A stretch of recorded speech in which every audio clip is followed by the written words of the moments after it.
오늘 우리에게 주신 하나님의 말씀은 신약 성경 로마서 14장 13절에서 23절까지 말씀입니다. 태풍이 또 몰려온다고 합니다. 그래서 태풍이 아직 온 것은 아니지만 또 온다고 하니까 또 이제 그 여러 가지 대비들을 하고 아마 바닷가에서도 대비할 텐데요. 이제 교회도 태풍이 오면 또 한번 이렇게 쭉 돌아봅니다. 그래서 교회 이 건물 근처도 돌아보고, 근데 간혹 이제 자칫 그렇지 않으면은 배수구가 낙엽 같은 걸로 막혀 있다든지 또 그래가지고 그러면 막 물이 막 또 한강처럼 차고 또 문제가 생길 수가 있으니까. 그래서 어제 저녁에도 오후에 늦은 오후에도 한 바퀴 도는데 모기가 얼마나 무는지 그래요. 근데 잘 보이지도 않는데 그것이 어떻게 와서 그렇게 알고 무는지 물어요. 근데 이렇게 돌다 보니까 건물에 이게 잡초들이 보이지 않는 곳에서 날짜리가 아닌데 그냥 그렇게 자라 있어요. 그래서 얼마 전에 이렇게 또 이게 제거하고 그랬는데도 잡초들은 어떻게 그렇게 잘 뿌리 내리고 잘 자라고 그러는지 참 대단하다. 그 끈기가 참 대단하다, 그런 생각이 들어요.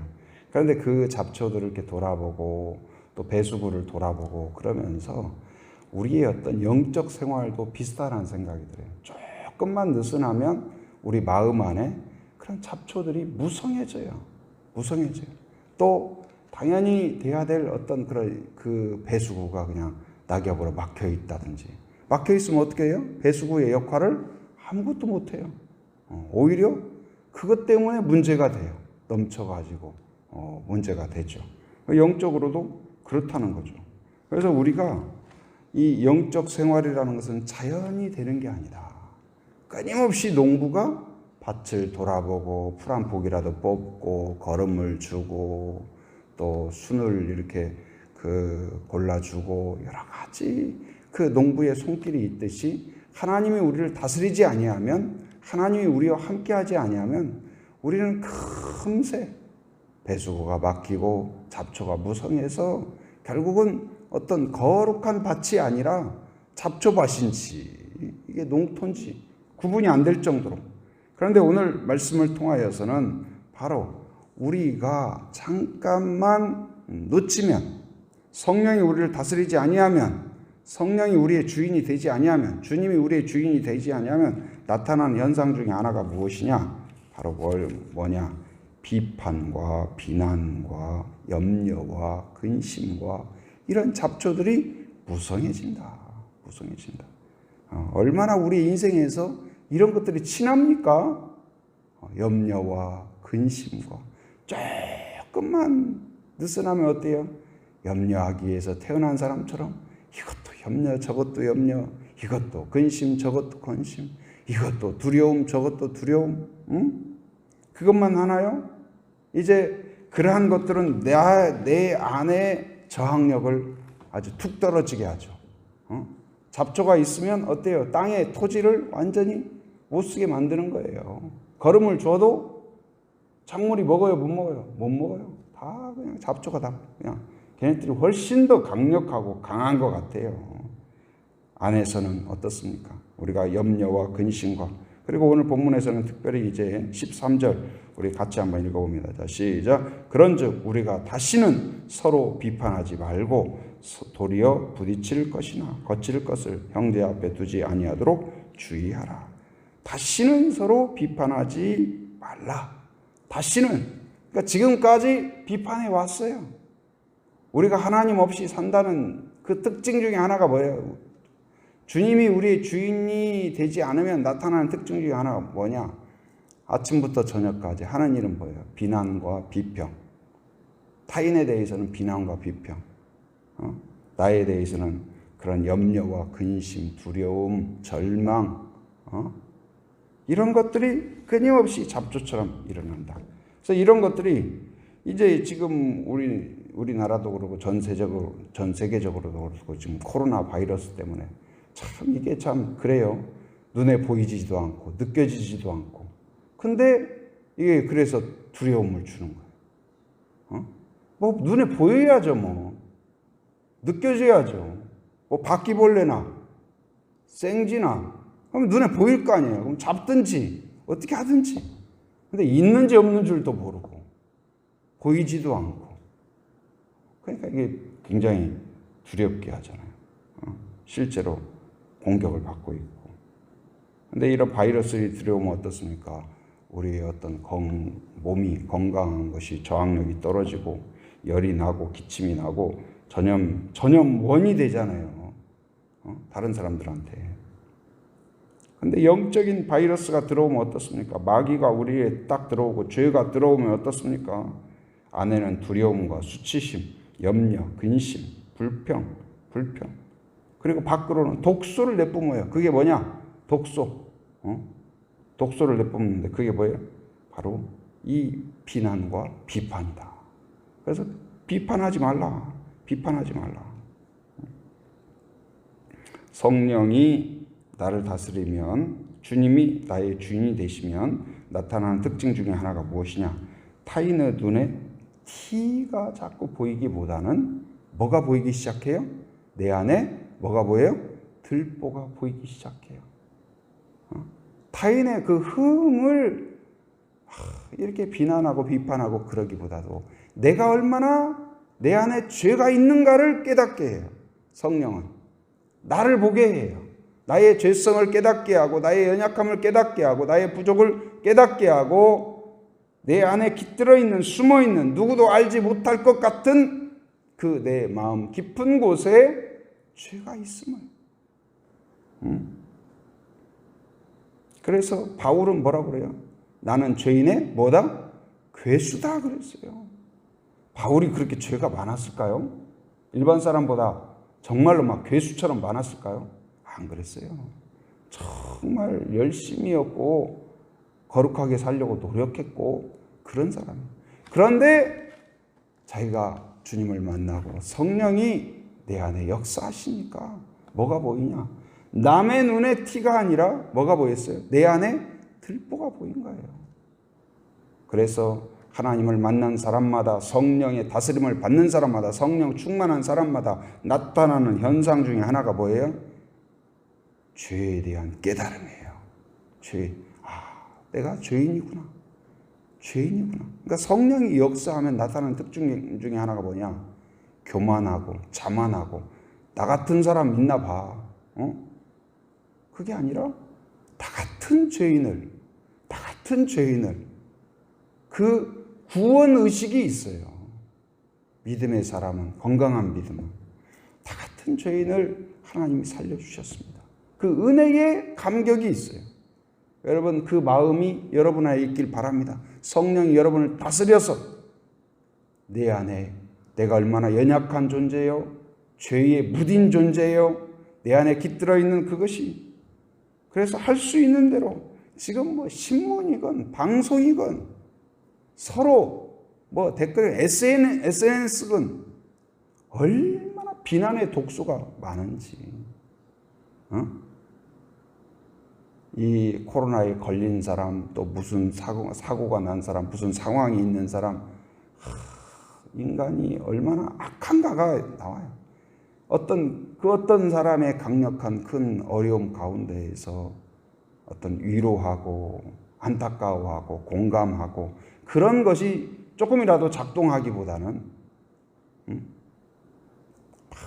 우리 안에 막 태풍이 온다고 하니까 뭐 안 왔으면 좋겠다. 그 마음까지는 좋죠. 막 이것이 뭐 옆에 있는 다른 나라로 가라고 하고. 그러니까 우리 안에 있는 어떤 뭐랄까 이런 코로나의 위험 가운데에서도, 그러니까 우리 안에서 항상 조심할 것이 무엇이냐. 오늘 바울도 이야기하잖아요. 다시는 서로 비판하지 말라. 그러니까 지금 교회 안에서 먹는 것 가지고 그거 율법적으로 먹으면 된다 안 된다, 뭐 하면 된다 안 된다 이래가지고 교회 안에서도 막 이 당파 저 당파 누구파 바울파 아볼로파 예수파 막 그래가지고 파가 지어지고 서로 비난하고. 그러니까 교회가 천국 같으면 주님이 다스리면 어마어마한 천국이 되지만 교회가 분쟁이 생기고 서로 싸우는 모습이 나타나면요, 지옥 같아요. 이게 가정도 마찬가지예요. 그러니까 우유가 건강에 참 도움이 되죠. 상하면 아주 그렇게 독소가 돼요. 가정도 마찬가지예요. 가정이 건강하면 천국이죠. 그런데 가정이 서로 비난하고 비판하고 찌르고 그러면 어떻게 돼요? 지옥만도 못하다니까요. 교회도 마찬가지예요. 교회도 거룩하고 은혜의 통로가 되고 하나님의 은혜를 느끼게 하고 기적을 경험하게 하고 서로 기도하고 서로 축복하고 서로 눈물을 흘리고 그러면 우리의 연약함 가운데에서 하나님의 능력이 나타나고 기적이 나타나고 하나님의 치유가 나타나고 천국이 되지만 서로 독소를 내뿜기 시작하면 비난과 비판과 독소를 내뿜기 시작하면 지옥만도 못해진다니까. 우리가 늘 조심해야 돼요. 성령이 여러분을 다스립니까? 성령이 여러분을 다스리고 충만한 성도가 되기를 바랍니다. 여러분 여기에 있는 것처럼 다시는 서로 비판하지 말라. 여러분 마음에 새길 수 있기를 바랍니다. 비판하지 말라. 비판하지 말라. 저도 어쩌다 자주는 못하지만 간혹 글이라도 조금씩 쓰려고 하면 절대로 비판하는 글이 아니라 비난하는 글이 아니라 조금이라도 격려가 되고 조금이라도 하나님을 느끼고 하나님이 어떤 분인가를 알 수 있는 그런 글이 되면 좋겠다. 그런 생각이 들어요. 제가 대학 1학년 때랑 정말 글을 열심히 썼어요. 그러다가 어느 순간 이 문학이란 도대체 뭔가? 이게 무슨 의미가 있다는 말인가? 그런 회의가 오더라고요.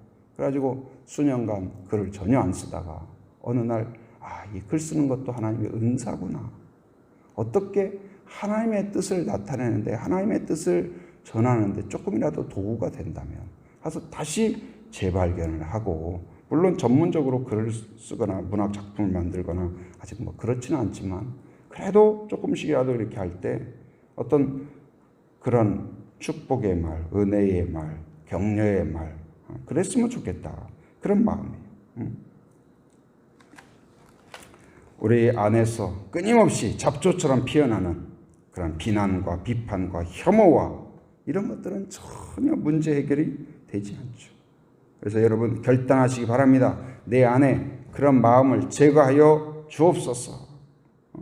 감사와 감격으로 하나님 앞에서 나 자신이 그리고 죄인임을 깨닫고 남의 티가 아니라 내 들보를 깨닫고 하나님 앞에 자백하고 그리고 그 죄를 나 같은 죄인을 용서해 주셨음을 기뻐하고 감사하고 그리고 주여 나를 사용하여 주옵소서 하며 하나님 앞에 헌신함으로 하나님의 도구가 되는 그런 성도가 되게 하여 주옵소서. 그래서 다시는 비판하지 말라. 다시는 염려하지 말라. 다시는 근심하지 말라. 다시는 혐오하지 말라. 긍휼히 여기라. 불쌍히 여기라. 요즘 교회에 대해서 이 코로나에 또 이제 일부 교회에서 코로나가 나옴으로써 교회를 얼마나 혐오합니까? 혐오해요. 근데 이것이 또 영적인 면에서 그런 생각이 들어요. 많은 사람들이 교회를 그래도 주님을 만나야 되는데 그래도 주님이 소망인데 이 교회를 찾는 데 있어서 문턱이 높아지는 것 같아서 이 혐오가 높아지면 문턱이 높아지죠. 안타까워요. 안타까워요. 우리가 기도해야 할 문제예요. 그럼에도 불구하고 우리가 어떤 혐오와 어떠한 사람들의 시선과 말 가운데에서도 버릴 수 없는 믿음, 버릴 수 없는 간증, 버릴 수 없는 확신, 버릴 수 없는 진리가 우리 안에 있는 줄 믿습니다. 그래서 우리는 더 순결해져야 되며 그렇다고 우리가 똑같이 비난하거나 혐오해서는 안 될 거예요. 그 앞에서도 주님이 십자가 앞에서 당당히 품위 있게 두려움 없이 나아갔던 것처럼 그러므로 주님의 그리스도 되심을 완성하였던 것처럼 어쩌면 이 시대는 교회가 더 순결함으로 교회답게 우리가 하나님을 의지하면 만들어 가실 줄 믿습니다. 어차피 우리는 강함에서 능력이 나오는 게 아니에요. 겸손함과 하나님을 의지하는 회개와 하나님 앞에 무릎 꿇음에서 능력이 나오는 거지, 사람들의 찬사에서 나오는 게 아니에요. 여기서 우리가 하나님을 찾는다면, 하나님을 의지한다면, 우리 안에 있는 잡초를 뽑는다면 다시 옥토가 될 줄 믿습니다. 다시 거룩함을 회복하게 될 줄 믿습니다. 어쩌면 지금 이 상황이 한국 교회의 위기지만, 우리 민족의 위기지만, 이것이 하나의 새로운 영적인 도전이요, 영적인 기회가 될 수 있다고 저는 믿습니다. 여기에서 우리 안에 잡초, 그동안 깃들어 있는 내 안의 잡초, 우리 교회 안에 있는 잡초를 하나하나 성령의 능력으로 뽑아낼 수 있다면 새로운 기회가 될 줄 믿습니다. 그리고 오늘 바울이 이야기하죠. 여러 가지를 이야기했는데 한 가지는, 첫째는 비판의 잡초를 뽑아라, 두려움의 잡초를 뽑아라. 그리고 19절 한번 읽어봅니다. 19절 시작. 그러므로 우리가 화평의 일과 서로 덕을 세우는 일을 힘쓰나니, 가능한 대로 화평의 도구가 되고, 분열과 혐오가 아니라 화평의 도구가 되고, 덕을 세우는 일에 힘쓰라, 노력해라, 전심해라. 교회 어느 날 새벽기도 이렇게 딱 보는데요, 요즘 애완견이 많이 다니잖아요. 애완견이 영역 표시를 막 하잖아요. 근데 그 어떤 놈인지는 모르겠는데 어떤 애가 꼭 교회 앞에 영역 표시를 하는 것 같아요. 근데 그 영역 표시만 하면 좋은데 어느 날은 보니까 거기다가 아주 자기의 흔적을 확실하게 남겨놓은 거예요. 그래서 저는 딱 드는 생각이, 이놈이 그냥 또 주인을 이거 하면서 그런 마음도 솔직히 들더라고요. 근데 그러면 뭐 합니까? 그래서 새벽기도 시간이고 날이 밝지 않기 때문에 혹시나 새벽기도 오는 성도들이 은혜스럽게 찬송 부르면서 오다가 밟으면 무슨 일이 생기겠어요. 그래서 제가 얼른 가방 놓자마자 제가 가서 그걸 이렇게 치웠어요. 그러면서 드는 생각이 뭐냐? 우리 안에, 우리의 가는 길 가운데에서 그런 일들이 있을 수가 있어요.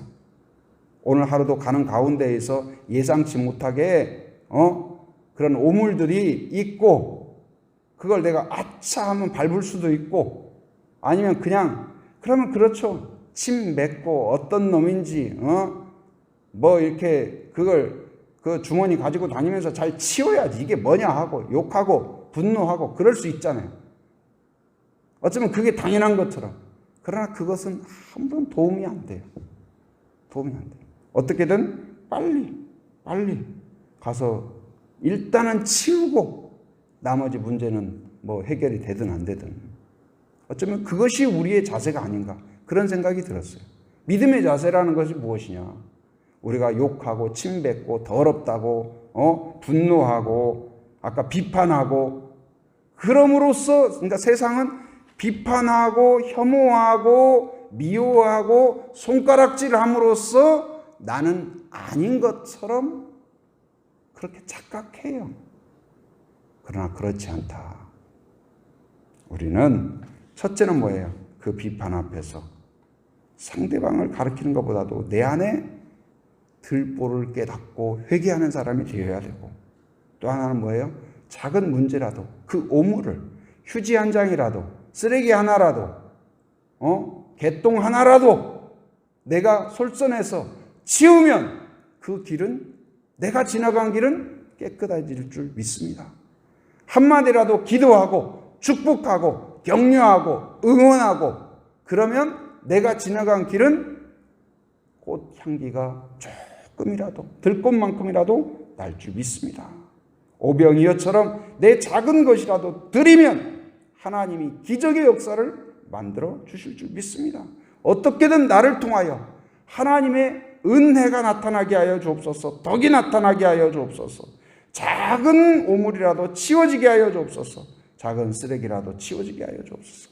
나로 인하여서 내가 지나가고 나면 교회도 간증이 나타나고 축복이 나타나고 그런 공동체가 되게 하여 주옵소서. 저는 우리 성도들, 우리 교회가 가는 데마다 작은 문제라도 해결되고 사람들의 근심이 치워지고 격려가 나타나고 말 한마디가 중요하더라고요.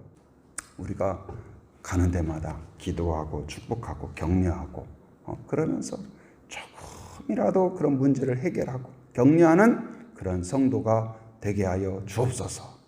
여러분 결단하고 헌신하는 그런 성도가 되기를 주님의 이름으로 축원합니다. 은혜가 충만하신 아버지 하나님 감사합니다. 오늘 또 말씀을 통하여서 우리에게 도전을 주시고 은혜를 주시면 감사합니다. 하나님, 우리가 잠시만 방치하면 우리 마음 안에 끊임없이 돋는 잡초와 독소가 생김을 깨닫습니다. 하나님, 성령이 우리를 다스리고 성령 충만함으로 인하여서 우리 안에 있는 죄성과 더러움과 연약함을 늘 깨닫고 더욱 주를 의지하는 저희들 되게 하여 주옵소서. 다시는 비판하지 않는 자가 되고 다시는 절망하지 않는 자가 되게 하시고 다시는 근심과 염려 가운데 빠지는 자가 되지 않게 하여 주옵소서. 오직 주님을 바라봄으로써 나 같은 죄인 불러주신 은혜에 감격하고 기뻐하고 조금이라도 덕을 세우고 은혜를 나타내는 축복의 통로가 되게 하여 주옵소서. 모든 성도 우리 교회가 그런 교회가 되게 하여 주시옵소서. 하나님 또한 환우들을 위하여 기도합니다. 아버지, 또 여러 가지 이유로 병원에서 입원하고 치료받는 환우들을 긍휼히 여겨주시고 또 코로나로 큰 어려움을 겪고 있는 한 분 한 분 긍휼히 여겨 주시옵소서. 또한 하나님 김미경 사모도 붙잡아 주시사 많은 회복을 주신 것 감사합니다. 완벽하게 깨끗하게 회복될 수 있도록 인도하여 주시옵소서. 또 아동부 후임 교역자도 모집하고 있습니다. 적절한 분 인도하여 주셔서 함께 주 안에서 동역할 수 있도록 인도하여 주옵소서. 코로나의 위험이 있습니다. 또 태풍이 몰려오고 있습니다. 우리의 연약함을 긍휼히 여겨주셔서 이 위기와 이 어려움을 잘 극복할 수 있도록 인도하여 주시옵소서. 오늘도 새벽을 깨우며 함께한 성도들을 축복하며 기도하오니 그 마음의 소원과 기도 제목과 간구의 제목들을 들어주시고 응답하시고 새롭게 하여 주시옵소서. 오늘도 삶의 현장에 살아가는 모든 성도들 안전을 지켜주시고 건강을 지켜주시고 악한 세력을 막아주시고 더러운 것을 치워주시고 오직 성령으로 충만한 하루가 되게 하여 주옵소서. 해외에 육지에 군에 있는 가족들 자녀들 성도들을 기억하시고 오늘 또 오가는 모든 소식이 복된 소식 되게 하여 주시옵소서. 지금은 우리 주 예수 그리스도의 은혜와 하나님의 풍성하신 사랑과 성령의 교통하심 인도하심의 역사가 오직 하나님의 은혜 안에서 다시는 비판하지 않기로 결단하며 하나님의 은혜와 덕을 나누기로 덕을 세우는 자가 되기로 결단하고 소원하는 한 사람 한 사람 머리 위에 가정 위에 일터 위에 사역 위에 지금으로부터 영원토록 함께 하시기를 간절히 축원하옵나이다. 아멘.